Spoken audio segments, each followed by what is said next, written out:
people believe that 5G was developed in Israel, not that that's necessarily of critical importance, but that the Israeli government will not roll it out in Israel. Rather, Israel will develop a fiber optic version controlled entirely by the government and Israeli firms, with no foreign competition allowed in. Firstly, do you understand or believe this is correct? And secondly, will the fiber optic approach mean the population will be protected from the dangers associated with 5G? Yes, I really don't know whether Israel are rolling out 5G. I do know, because it is published in the international papers in open court, that Israel are taking strenuous measures to protect nurseries, nursing homes, schools, libraries, kindergartens, children. That they are taking strenuous measures to protect their population. I also know, because I supplied evidence for this, and I'm not the only one, I'm not the cleverest person on the planet here. I do know that the Californian Fire Brigade, I think it's Law 649, they have been exempt exposure to 5G, the Californian Fire Brigade, because a survey was done with all emergency service personnel, and I wrote 2 safety reports for emergency service personnel condemning the exposure of microwaves, because they use them a lot, like the military.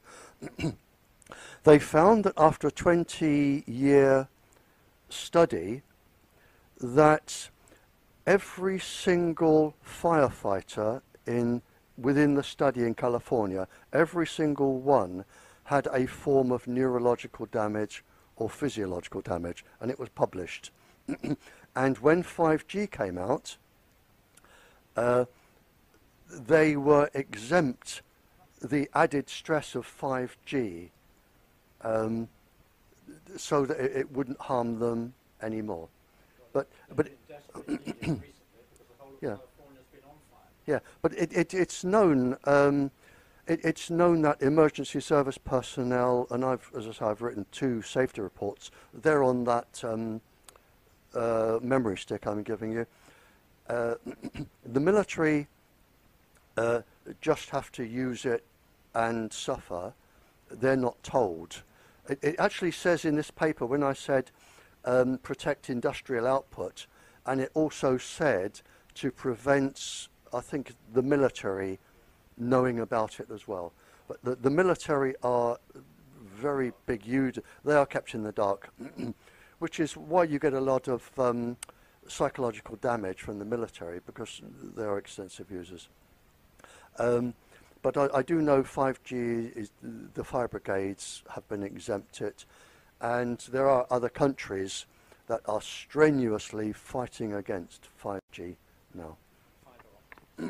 Yeah, the fiber optic, none of this destruction is really necessary, because all you need to do is run fiber optic cable from source to the person that wants to use it. You can still have all your smartphones, all your cell phones. You can have everything you want, Wi-Fi and everything. You just send it through fiber optic cable. But the 2 reasons I can only think of why they won't do that. One, it probably cuts into the $17 trillion profit margin, or you deliberately want a country to be destroyed for whatever political or international reason. But you do not need microwaves in the air. You can have fiber optic cable from user to source, and you can have microwaves in the air safely, because you can use a safe non-pulsed frequency, and if you can still have cell phones, for what they were originally designed for, which is if you have a tractor that tips over and lands on top of somebody, you can ring the emergency services. If you break down in your car on a country lane and it is freezing, you can ring the emergency services. If you use cell phones for life and death emergencies, it is a brilliant invention. It will do its job. There will be next to no risk to any plant life. You don't need all of the microwaves. You would need a trillionth of the microwaves in the air now, not even that. It would be as safe as crossing a road, you know. There wouldn't be any.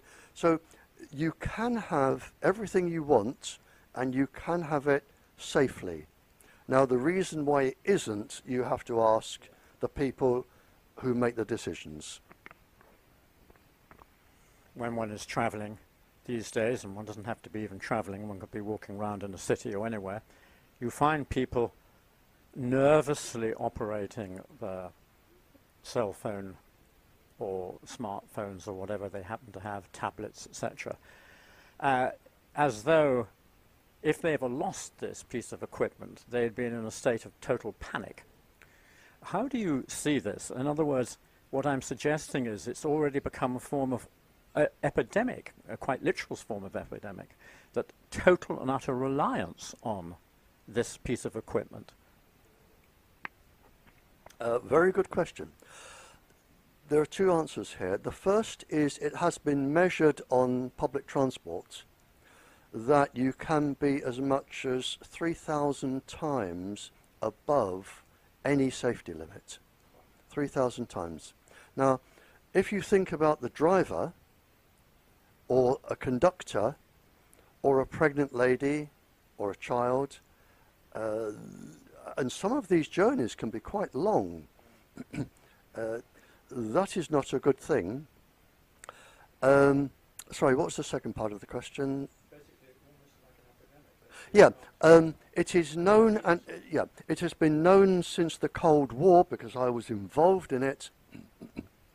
Although, as time goes on, more and more intricate knowledge actually comes out. We knew what would happen, we didn't know why. But now I'm reading papers on the brain and giving interviews, and now we know why. And this will surprise you that the phenomenon that I'm actually talking about was actually first published and written about in 64 BC. That is not new. In 64 BC, a Greek living in Egypt by the name of Ptolemy, spelled with a P, he, a very famous scientist, and his work is still used today. He found that when you would heat up metals or various substances, the radiation that came off, the same as the radiation from the sun, if you made a solid wheel, like a cartwheel, only solid, and you drilled holes, and he put this in front of your eyes, when he spun the wheel at different speeds, he could induce you to be drunk or sleepy or angry or behave silly. And it was known then that the photoelectric effect of the radiation going in the eyes to the brain would cause different sensations. In fact, a gentleman scientist from, I think, Yale University that then went back to Spain, Jose Delgado, he'd worked on this and developed these pulses in the brain, and he actually said that any moods or behavior traits could be induced. And he could make women become sexually romantic. you can, one of the pulse frequencies will cause sexual aggression, it will cause you to commit suicide, and you get, even if you watch television, you will have a warning that says, if you suffer from photosensitive epilepsy, don't watch this, because there is a feedback loop in the brain that will trigger one form of epilepsy from this. And you can induce chemicals in the brain, and I won't run through all the names of them, but you can induce chemicals in the brain by the pulse frequencies coming in. And I'll oh yes, yes, yes. Yep. The chemicals which can be induced in the brain produce the same effects. They are not the same chemicals. They produce the same effect as morphine, marijuana, to make you hungry. And when I say hungry, I don't mean you need a sandwich. I mean you will rob a bank to get food. Sexual aggression, nightmares, hallucinations, suicidal tendencies. The phones can do this. Now, people, you will see, they will become addicted to phones. You're getting this, the similar effect of morphine and marijuana, and this is now measured. You can see it on a scan in the brain. They'll pick up the phones and you get this pleasure sensation in your brain, like smoking. And they'll put their phone down, and then unconsciously they will think, hang on, I need to make a phone call. Like I need a cigarette, or I need a drink. And you start using, and they are addictive. So one of the problems we now have is that the cell phone, smartphone, has been hijacked by children, and they are very susceptible to this addiction.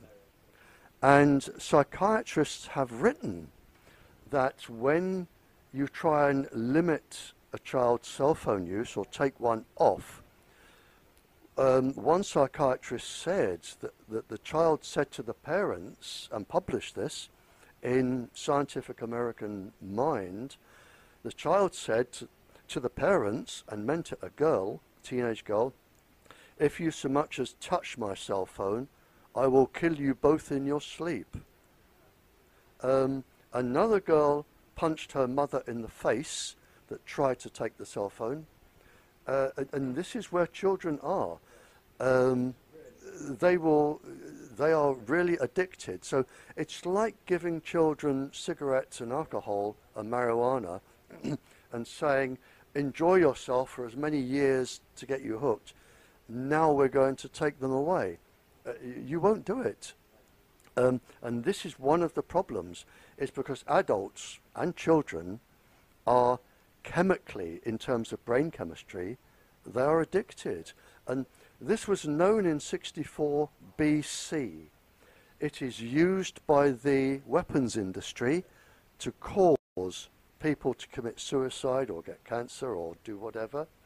And it is used to try and have brain control. So, and it's well known. Absolutely extraordinarily important information, Barry. I'm going to ask a follow-up question to that. 5G is said to operate at pulse frequencies used by US security for intense crowd control. And that's going on a lot nowadays, as you've noticed, to try and keep people from ever making serious progress, any type of rebellion, you might say. Would you like to comment on that? Oh yes, the 5G, it's just above the top frequency of 5G is around 78 gigahertz. What's known as the growler, that comes in at around 90 gigahertz, which electronically and brain speaking is really no difference. The growler, I have known it to be tested on special service, military special service people, and it sort of brought them to their knees in seconds. It is for crowd control, which will cause severe neurological and physiological damage, which could be permanent, that could induce cancer, could induce any brain abnormality. And it is a weapon, and this is why I'm saying, well, if you've got a weapon here, giving a lower frequency doesn't mean that this is safe. It means it can be used as the same, only if it is a lower power. It will take longer. That's all. You can't have it both ways. But yes, it is used. It is known as the growler. It is made for firing or beaming from aircrafts. It can be used from vehicles. And it is the latest for crowd control. Now, in the rollout planned for 5G in the next 2 years, 1919, 1920, under, I believe, a title of something like Starlink, the gentleman called Elon Musk, who is one of the developers of the electric car, has brought a consortium of very big businesses together to launch an incredible number of satellites. Within 2 years, as I understand it, 20,000 satellites are supposed to be launched, which are going to cover the entire planet. As they say, every square inch of the Earth will be able to be under the effect, under the administration of these satellites, and they'll be able to absorb all the information that's going on anywhere, target any place on Earth. Aside from the fact of the pollution caused by trying to launch all these satellites, the kerosene, etc., what is it about the satellite factor that plays into the 5G, what we're going to see on lampposts, these boxes which send the signal to and fro to people's smartphones, the Internet of Everything, as it's now called? What role does the satellite play in connection with that? This is something, I think, quite technical but important for people to understand. There are many things. First of all, it isn't 20,000. It may be 20,000 satellites, but the actual number of transmitters going up is well over 250,000. It is high-level satellites, low-level satellites, drones, which will be solar-powered and just go round and round and round forever, and balloons, which will be solar-powered. The number, and I talk to military people around the world, the number is well over 250,000. For countries which allow it above them, and it's not going to be all of the countries,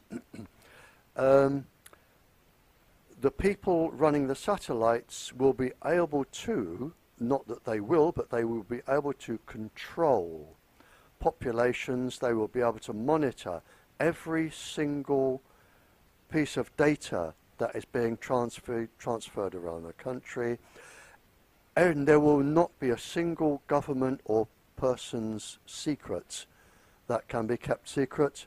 They can target any organization, any city, any type of block they want to.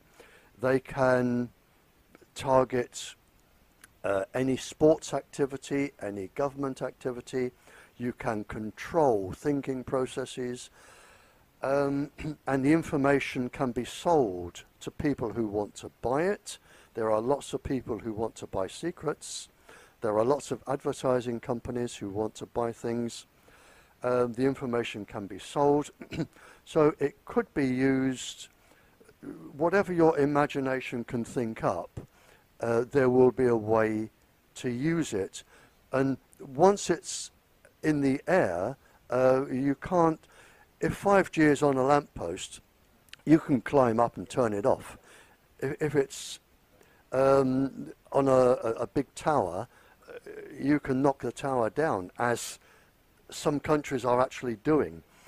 You can take them down. But if it's on a satellite, how are you going to find out where it is? How are you going to track the drone or the balloon? How are you going to see it?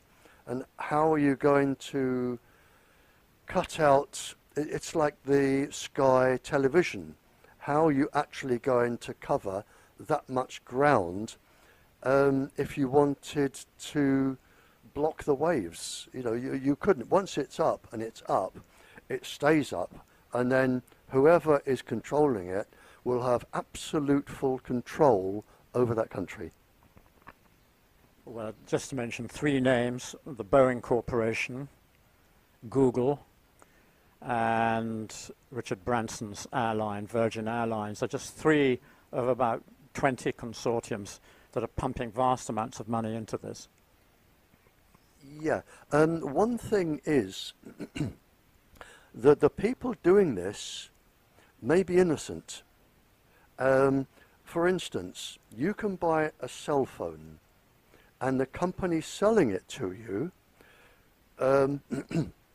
may be legitimate. What they don't know is that up to 30 countries make the components for a cell phone, and one of the countries could put in a trigger that says, we will now listen to everything you're saying and nobody else will be able to pick it up. Another could put in other devices that will talk to other cell phones.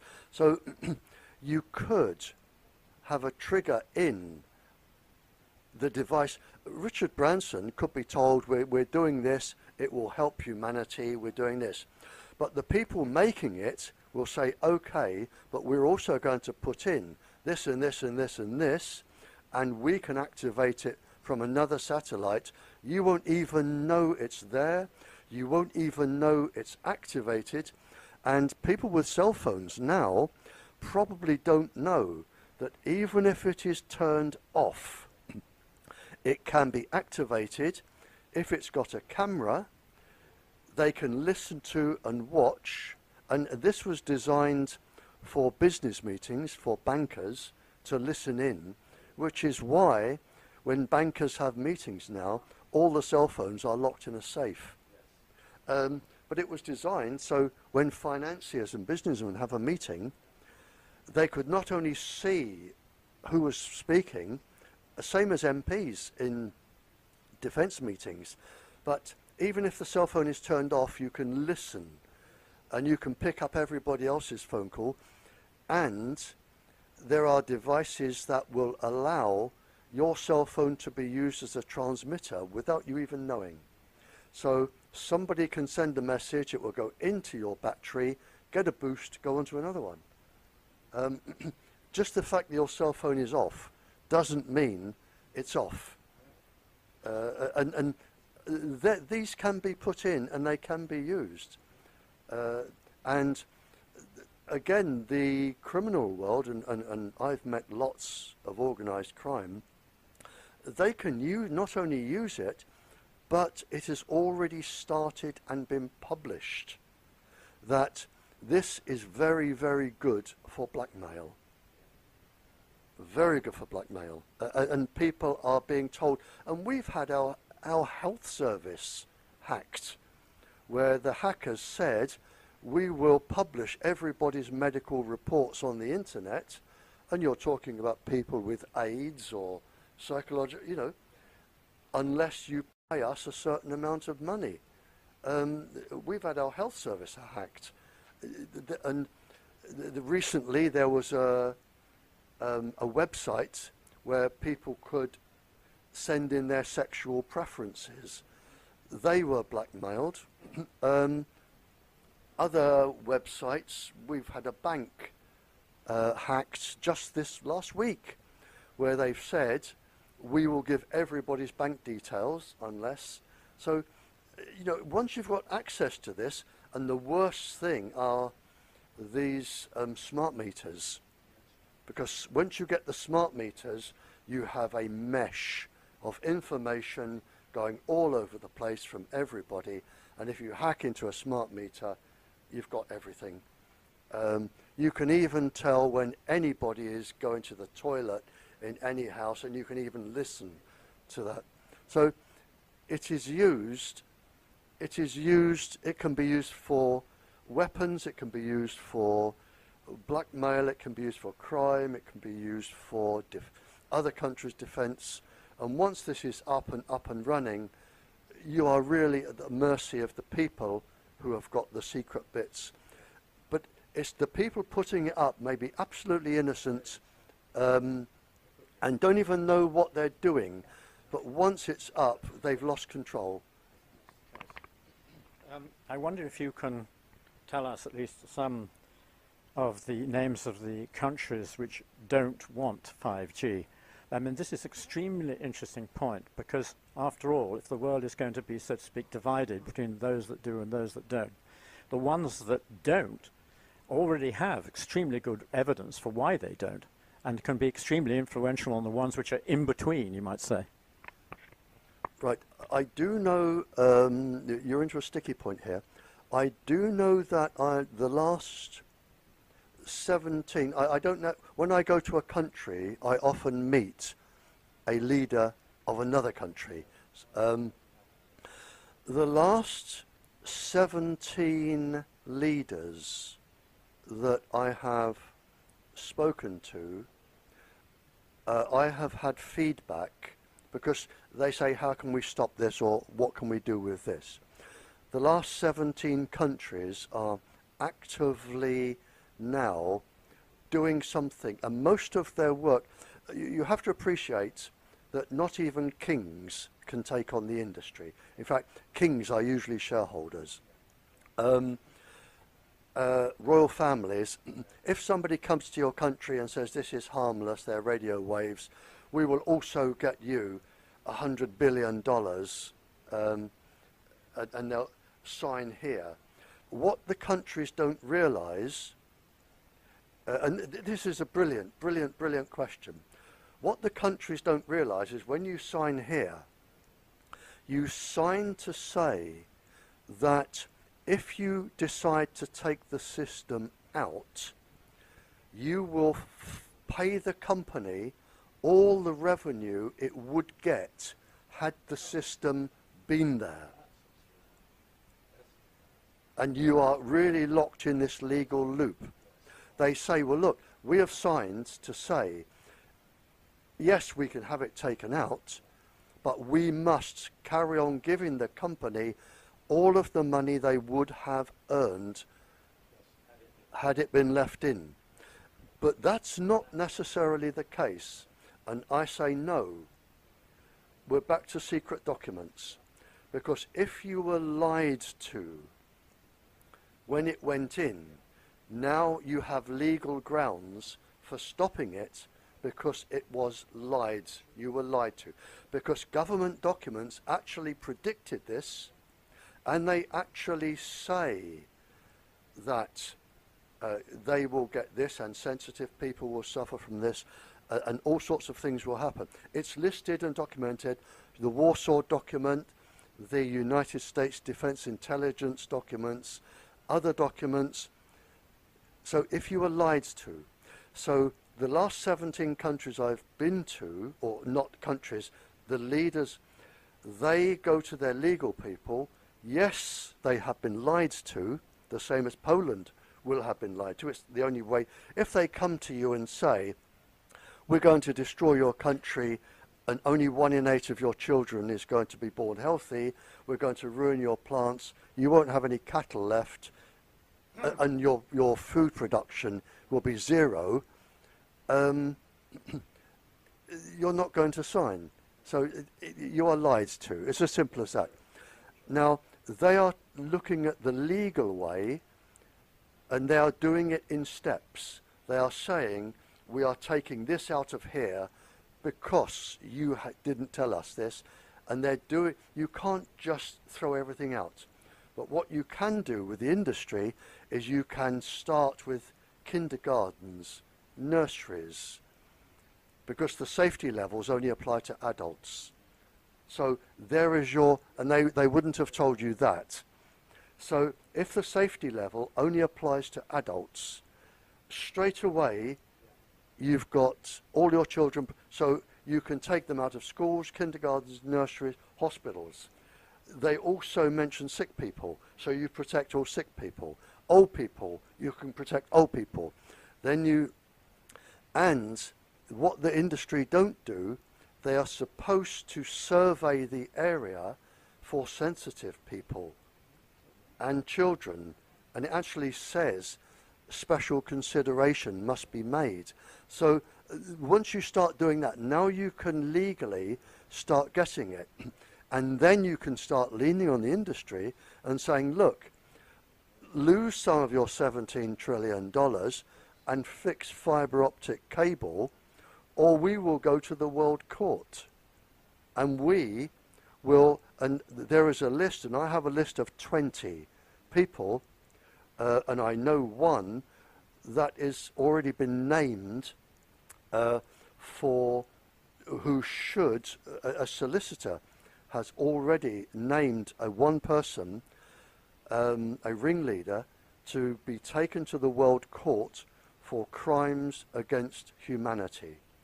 And the damage, and I have said this when I'm talking to countries, you will suffer more, no shadow of a doubt. You will suffer more than your plague in the 1340s and 50s and your plague in the 1600s. This will be worse than both plagues. But you can go to the World Court, and I have known there is a professor who I know because I've sent the information. A professor went to the World Court with 5 other professors to stop this on the grounds of genocide.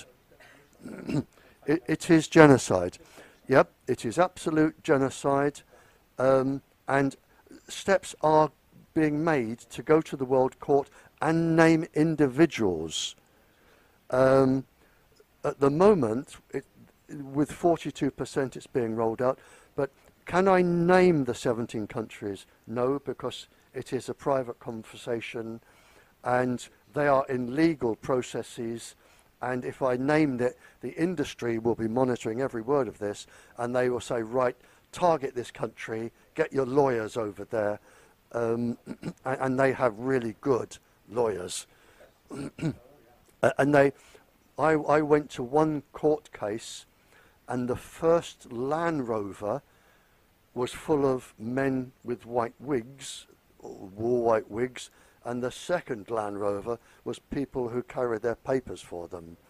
I mean, they turn up in force with their legal experts. So, yes, I do know the last 17 countries, yes, they are taking action, and it can be taken, and you can win, but you need a team of very good lawyers, and you need the documents I have. Well, we're getting close, I think, to the end of this session. I did have a question which it might have personally answered already, but I would like to go back to it. And actually based on a testimony you gave to United States District Court of Oregon some time back, and I'm literally copied this down because I thought it was so interesting. Yeah, I think it might. No, it's not. I'm going to read what you said. To my knowledge, this is in front of the district court in Oregon. You said, to my knowledge, microwave or radio wave sickness was first reported in August 1932 with the symptoms of severe tiredness, fatigue, fitful sleep, headaches, intolerability, and high susceptibility to infection in 1932. And now listen to this, everybody, because this is exactly what hundreds of people are reporting to us in Poland, in England, of exactly these symptoms. By 1971, the US Medical Research Institute, the NMRI, excuse me, referenced 2,300 research articles listing an excess of 120 impairments and illnesses attributed to the radio frequency and microwave radiation. So already back in 1971, you had enormous amount of evidence of the problem. So under the Freedom of Information Act, you say, extracts from the published US Defense Intelligence Agency documents confirmed NMRI research and stated, quote, if the more advanced nations of the West are strict in enforcement of stringent exposure standards, there could be unfavorable effects on industrial output and military functions. I'm going to read that again. If the more advanced nations of the West are strict in enforcement of stringent exposure standards, there could be unfavorable effects on industrial output and military functions. Absolutely correct. And after this, what happened was the scientific advisors, they needed a level of microwaves that could not be taken to court, that where you could not complain about being ill. And what they did, they went back to a gentleman scientist, I think his name was Sean Swan, something like that. And he set a level based in 1953 on a particular type of radiation, and the outcome of this, which is still in force today in Poland, and 42% of the planet who are in fact dying from microwaves, they said, and this is one rule, and this is the only safety rule, in 42% of the planet, most of Europe, Australia, New Zealand, Canada, or they've changed now, but most of Europe, Australia, Canada, what they said was, and this is the only safety rule, and it takes some believing, if you do not feel too warm in 6 minutes, it is deemed safe for everybody for a lifetime's exposure of any frequency, any power. So in other words, if you do not feel too warm in 6 minutes, it is deemed safe. Now think about that. You've got a schoolroom full of Wi-Fi, and if the children do not say, this Wi-Fi is making me feel too warm, in 6 minutes it is safe for them to use from a nursery right the way through up university to the day they finish and sit in front of it.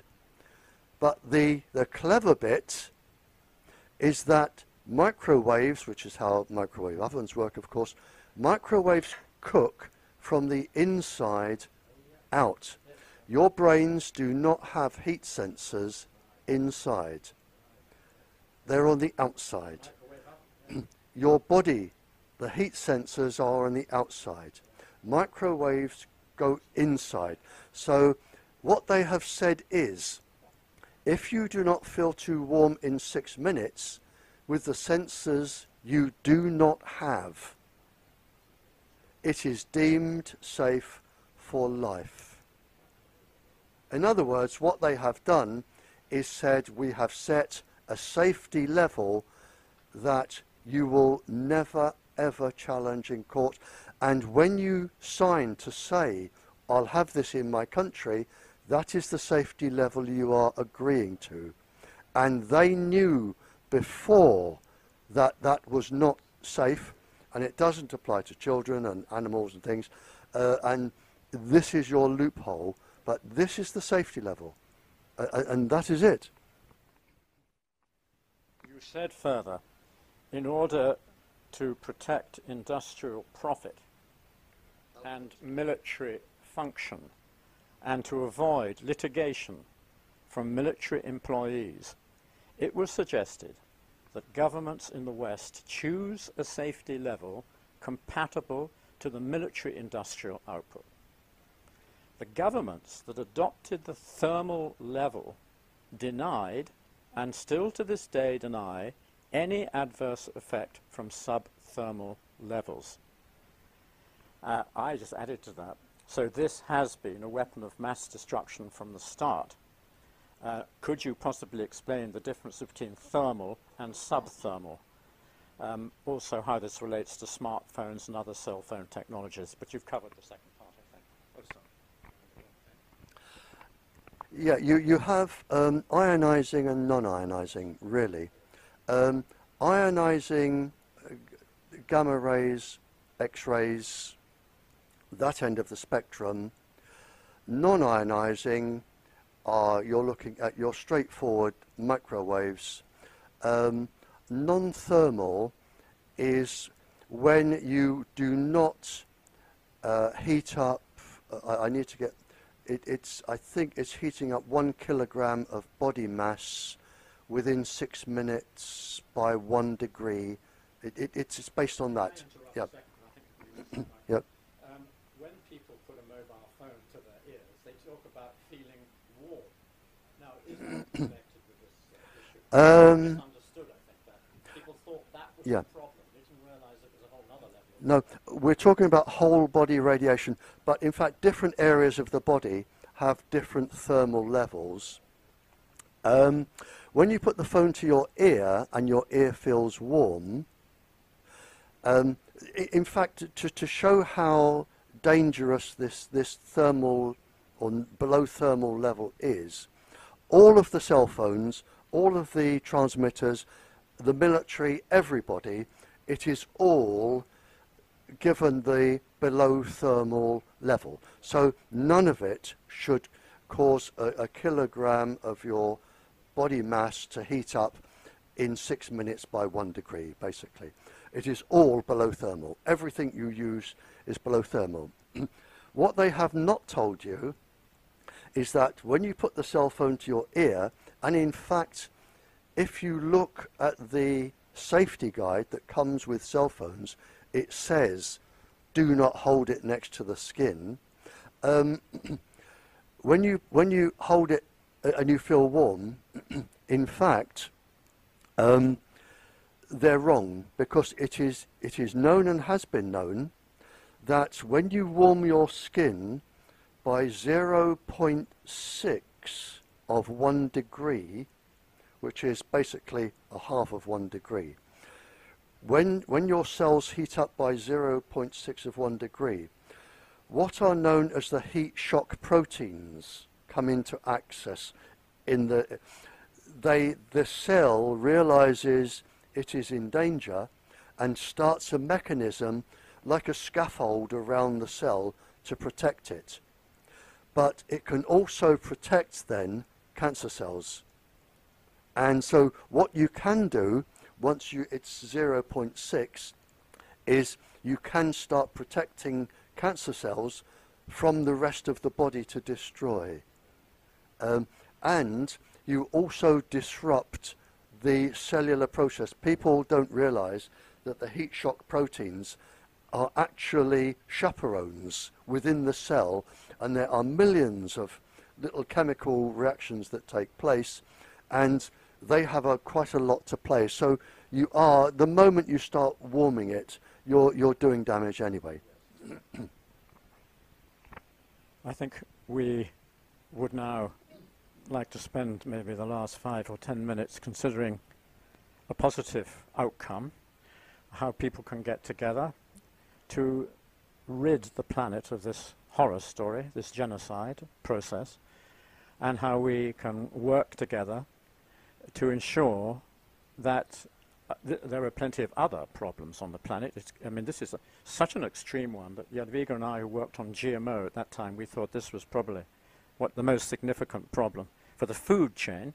But now we see that these emissions, in fact, are also deadly to the food chain itself, let alone the GMO side. And then there's also the animal kingdom, the plant kingdom, the biosphere. And so all of this is under threat. So how can we put a stop to these developments, which amount to acts of genocide and to the human population, an ecocide against the biodiversity of nature? Well, it's easier said than done, but you have to go up against now the most powerful industry that the planet has ever known. In fact, the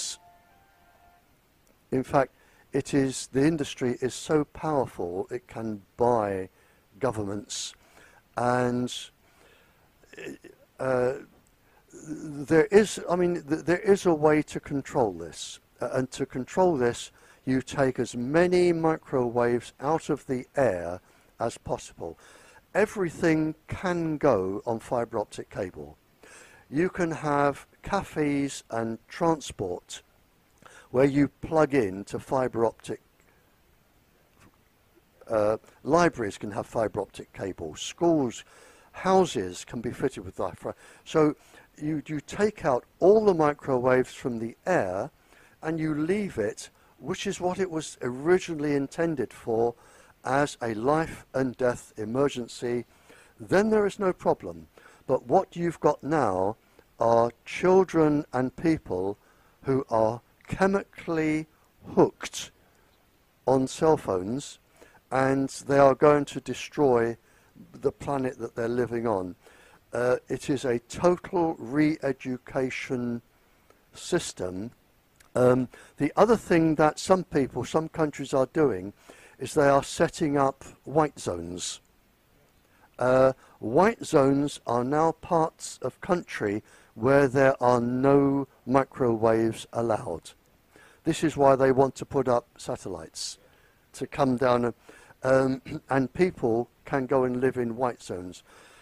And you can grow your own food and do your own thing. So there are white zones. We will reach a crunch point whereby, like with smoking, you can only lie to so many people for so long. And when there have been too many funerals, particularly children, somebody is going to say, we've made all the money we're going to get out of this. You can't take us to court, but we can't risk the planet anymore. Now we'll have a new system. And the new system they're working on is light. Instead of microwaves, they're using light. I first saw a demonstration of this in 1982. So they're only going as long as they need to make as much as they can. The fact that people are going to die is really irrelevant.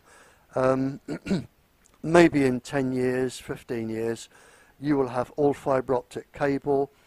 You will have light instead of microwaves, or a different light frequency. That is coming in now. They're perfecting it. And then the people in the future will say, well, how on earth did they get away with microwaves killing that many people for so long?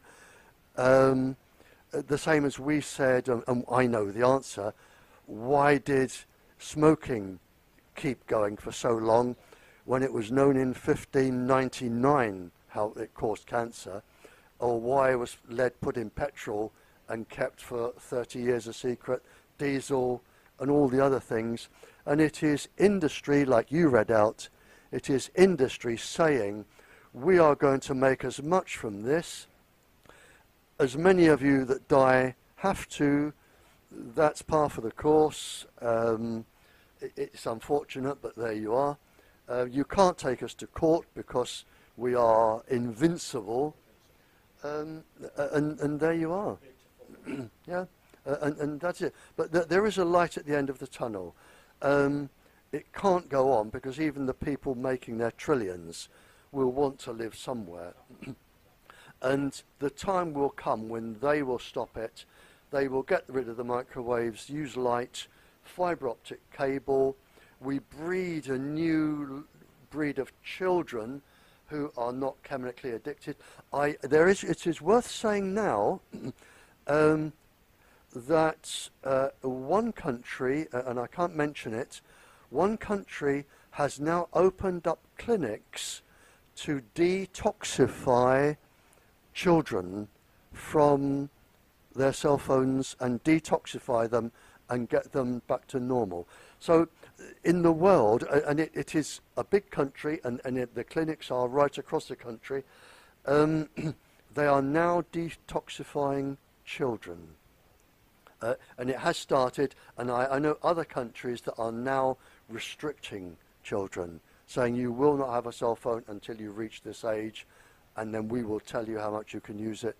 So there are countries doing something about this. But in our part of the world, the countries in Europe that have not listened, where the industry, the Wi-Fi and the 5G are running rampant across the country, once it's in, it will be in until the industry decides to take it out. And however many of you die, that's just unfortunate as far as the industry goes. Okay, now I really think that this very much concludes the talk today. I would only add that those of us who live and work with the spiritual dimension in ourselves, the human dimension, the spiritual dimension, must also be aware that the spiritual dimension connects up with light. So it doesn't connect up with microwaves. The spiritual direction is to do with light emanations, to do with photons, to do with completely different and natural forms of background energy, so to speak. Can I just finish with one spiritual thing, please? During one legal case, just about 2 or 3 minutes, okay? During a legal case, lunchtime, I went into a pub, have a cup of coffee and a sandwich, or a Guinness or a sandwich, and the barrister came, the opposing barrister for the industry, sat down, and he said, "You know you're going to lose." And I said, "Well, I tend to lose because I don't have the legal knowledge and the planning law, and in this country you are not allowed to use health as a reason to take down a transmitter or stop a planning application. They have said you may not use health as a reason."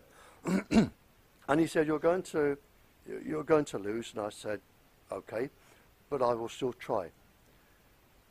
And I said, "Will you answer me one question?"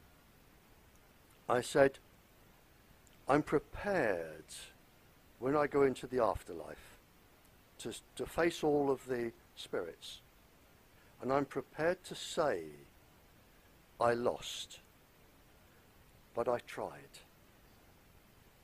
I wasn't good enough. But you, on the other hand, you are doing this with all the knowledge that you have, and when you go into the afterlife and they're not impressed by your club, the size of your yacht, your mansion, your bank account, what one sentence will you say, having caused this genocide? What one sentence can you give? I can stand there as a loser, and I tried. What one sentence will you say, please tell me, where there is no lying, because they can look right through you? When you face the judges, what one sentence will you say to justify genocide?" And he thought about it, he didn't answer, he went away, and he won.